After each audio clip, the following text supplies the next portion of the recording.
Hello lem, wakedot coaching nih, kuliah nota, kakek pusing, ngelah murid beling malu, maro, satu hari menjabat kepsek, bogaino ngesek-sek kakek nih,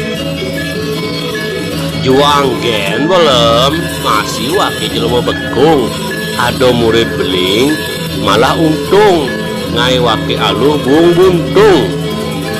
Kena kaki sih nurut kaden cara juang bangkung buang wake di demene jeung nunggang di mede kutang. Ini nak berbicara tentang dilema etika. Kakek dadi pemimpin dalam mengambil keputusan yang bertanggung jawab dan misi membahagiakan kita. Ini tujuan nenek. Good. Oke, dong, ceniga itu di zaman kurikulum merdeka nih, sekolah tuh harus mengikuti himbauan menteri melaksanakan perintah Undang-Undang Dasar 1945 pasal 31 dan melaksanakan konvensi PBB tahun 1948 yang isinya bahwa pendidikan itu adalah hak prerogatif anak. Biar beling atau melahirkan, wajib hukumnya pendidikan dasarnya harus terpenuhi. Yen wake ngelah murid beling terus pesuang uli sekolah dengan cara halus, berarti wake itu kena pasal pidana. Bodoh bang. Oh, I see my coach. Berarti murid beling harus tetap disayang. Murid beling bukan malah ditendang, karena guru dalam mendidik harus menghamba pada siswa, bukan guru malah menghina derajat siswa.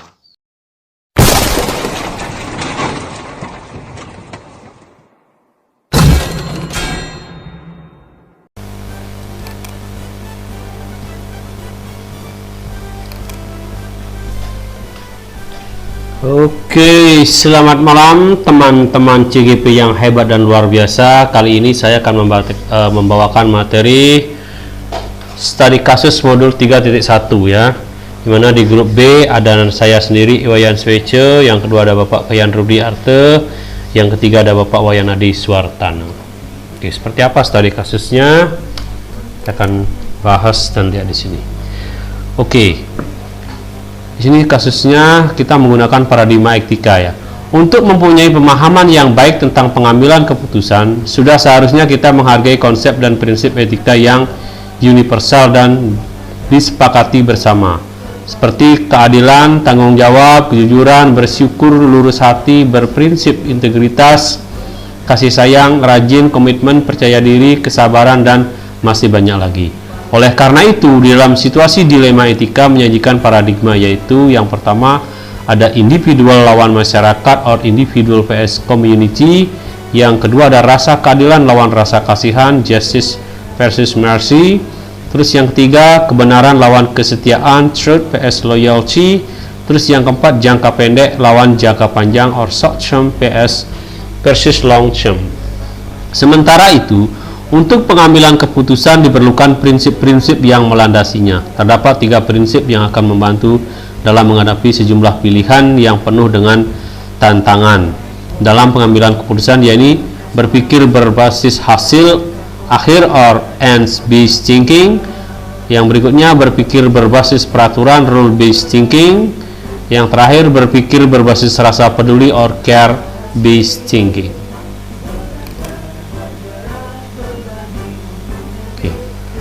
Kasus. Oke, studi kasusnya adalah seperti ini. Ini deskripsi kasus. Ada laporan berupa WA atau WhatsApp yang ditujukan kepada KTU, Ketua Tata Usaha, yang menginformasikan ada seorang siswa kelas 12 sedang berbadan 2 atau hamil. Dalam WhatsApp tersebut disebutkan nama siswa serta jurusannya. Sontak saja Ketua Tata Usaha atau Kepala Tata Usaha yang menerima WA tersebut menyampaikan kepada Kepala Sekolah. Kemudian Kepala Sekolah memanggil guru BK untuk menghubungi siswa yang bersangkutan untuk diajak berkomunikasi dan mengklarifikasi informasi dari masyarakat tersebut. Setelah dikonfirmasi, ternyata informasi itu benar dan siswa mengakui bahwa dia sedang hamil. Pihak sekolah dalam hal ini, kepala sekolah langsung memanggil siswa yang bersangkutan beserta guru BK untuk berdiskusi di ruang kepala sekolah. Siswa tersebut menyampaikan bahwa informasi tersebut belum disampaikan ke orang tua, maksudnya tentang kehamilannya ya, orang tua mereka karena rasa takutnya. Pihak sekolah dalam hal ini BK menyarankan siswa agar berkomunikasi terlebih dahulu dengan orang tua sebelum melakukan diskusi di sekolah. Keesokan harinya, siswi didampingi oleh orang tuanya menghadap ke sekolah guna melakukan diskusi tentang kelanjutan pendidikan putrinya. Dari pihak keluarga memohon kepada kepala sekolah untuk memberikan kelonggaran dengan memberi kebijakan mengikuti keberlangsungan pendidikan sampai tamat. Itu permintaan orang tuanya. Jadi orang tua walaupun anaknya masih lagi hamil, tapi pendidikannya tetap harus bertumbuh kembang. Oke. Poin permasalahan yang pertama ada laporan masyarakat tentang siswi hamil. Terus yang kedua, siswi kelas 12 hamil 2 bulan. Ini hamilannya masih kecil ya. Terus yang ketiga, tidak ada aturan mengeluarkan siswi hamil.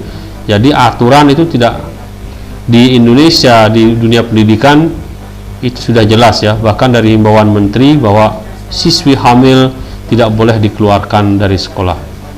Yang keempat, ada waktu efektif belajar masih 3 bulan. Oke. 9 langkah. Nah, disinilah 9 langkah atau problem solving yang akan kita discuss. Jika situasinya adalah situasi dilema etika atau paradigma yang terjadi pada situasi tersebut adalah keadilan dan keasihan. Artinya, asas keadilan itu mengacu kepada keberlangsungan hak anak dalam menikmati pendidikan dan mengacu pada rasa kasihan ini berdasarkan pada rasa kemanusiaan dan kasih sayang, bahwa apapun kondisi anak, pendidikan itu wajib keberlangsungannya untuk memenuhi beban mental dan psikologisnya. Artinya, solusinya di sini adalah pendidikan yang kreatif, inovatif, dan kolaboratif. Berikutnya nomor 2, apakah ada unsur pelanggaran hukum dalam situasi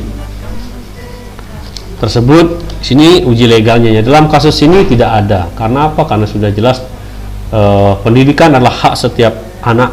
Karena itu sudah tertuang dalam pasal 31 ya.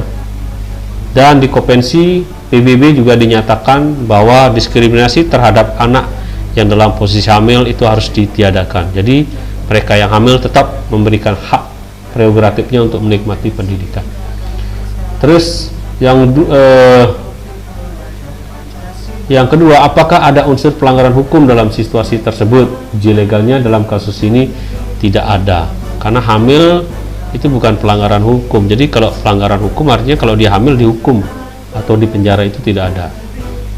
Apakah ada pelanggaran peraturan atau kode etik profesi dalam kasus tersebut? Uji regulasi tidak ada. Kasus ini murni kesalahan seluruhnya dilakukan oleh murid yang bersangkutan. Terus yang keempat, berdasarkan perasaan dan intuisi Anda, apakah ada yang salah dalam situasi ini? Uji intuisi ada tentunya, karena kalau berbicara fakta dan aturan, tentunya posisi kontrol orang tua kepada anaknya yang sangat kurang, sehingga kelakuan anak di fase non stabil bisa berimplikasi negatif terhadap perkembangan pendidikannya, sehingga akan berimplikasi negatif terhadap diri dan lingkungan. Nomor 5, apa yang Anda rasakan bila keputusan Anda dipublikasikan di media cetak atau elektronik atau menjadi viral di media sosial? Apakah Anda merasa nyaman? Di sini saya akan merasa tidak nyaman karena menyangkut nama baik anak yang bersangkutan juga, nama baik sekolah dalam upaya menanamkan pendidikan karakter ke murid. Nomor 6, kira-kira apa keputusan yang akan diambil oleh panutan atau idola Anda dalam situasi ini? Uji panutan atau idola berhubungan dengan prinsip berpikir berbasis rasa peduli or care-based thinking. Karena masih ada waktu untuk siswa dapat menyelesaikan pendidikan selama 3 bulan ke depan sampai kelulusan, sebagai kepala sekolah harusnya berani mengambil keputusan yang visioner dengan memberikan kebijakan homeschooling dengan ikut berperan aktif mengikuti kegiatan pembelajaran secara online. Ini hampir sama dengan belajar blended learning ya, pembelajaran online Jadi pembelajarannya anak tetap belajar, tapi dia belajarnya di rumah. Karena ini situasinya hamil 2 bulan dengan rentang waktu di semester 2 yang tinggal lagi 2 bulan saja. Jadi fleksibel dengan mengacu kepada rasa keadilan dan kemanusiaan itu sangat tepat, karena adil untuk semua pihak. Oke. Nomor 7, apakah ada sebuah penyelesaian yang kreatif dan tidak terpikir sebelumnya untuk menyelesaikan masalah ini? Investigasi opsi trilema 3 dilema permasalahan.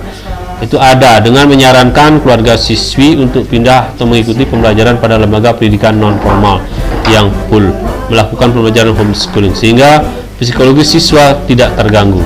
Terus yang nomor 8, apa keputusan yang Anda ambil? Karena masih ada waktu untuk siswa dapat menyelesaikan pendidikan selama 3 bulan, jadi keputusan saya sebagai seorang kepala sekolah ke depan sampai kelulusan, sebagai kepala sekolah harusnya berani mengambil keputusan yang visioner.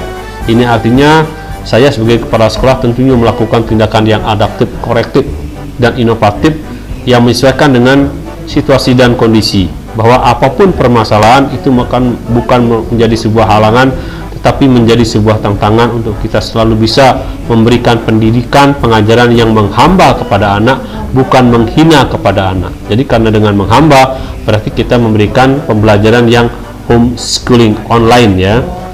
Kebijakan homeschooling online dengan ikut berperan aktif mengikuti kegiatan pembelajaran secara online. Jadi untuk menghilangkan rasa malu anak itu baik kepada dirinya sendiri, teman, lingkungan, dan yang lainnya, jadi kita kondisikan anak untuk belajar di rumah, jadi homeschooling online, biar dia juga bisa fokus mengurus keadaannya, terutama mengurus kehamilannya.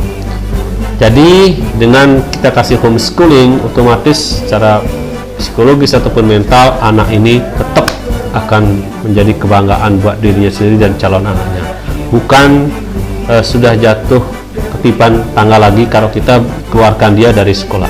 Karena dalam undang-undang pendidikan kita tidak boleh mengeluarkan anak dalam posisi hamil, justru kita harus mendampingi dia dengan tetap memberikan pendidikan di sekolah tersebut.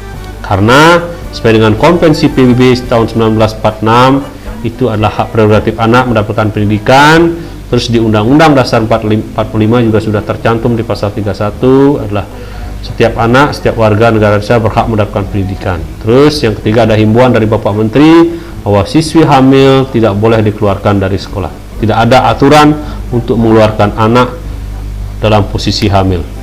Terus nomor 9, prinsip mana yang Anda gunakan dan mengapa? Dalam kasus ini, prinsip yang saya gunakan adalah care-based thinking, yakni segala suatu keputusan berdasarkan rasa peduli dan kemanusiaan, namun tetap mengedepankan musyawarah dan melibatkan pihak-pihak terkait guna pengambilan keputusan, sehingga keputusan yang diambil dapat menjadi solusi bersama yang tidak merugikan. Artinya apa?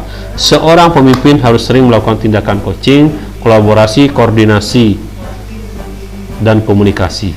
Sehebat apapun pemimpin itu tetap memerlukan koordinasi, kolaborasi dalam mengambil keputusan, karena lembaga ini adalah lembaga milik kita bersama, bukan milik kita sendiri. Jadi kita tidak boleh menggunakan hak ego sektoral dalam mencari keputusan yang bermoral.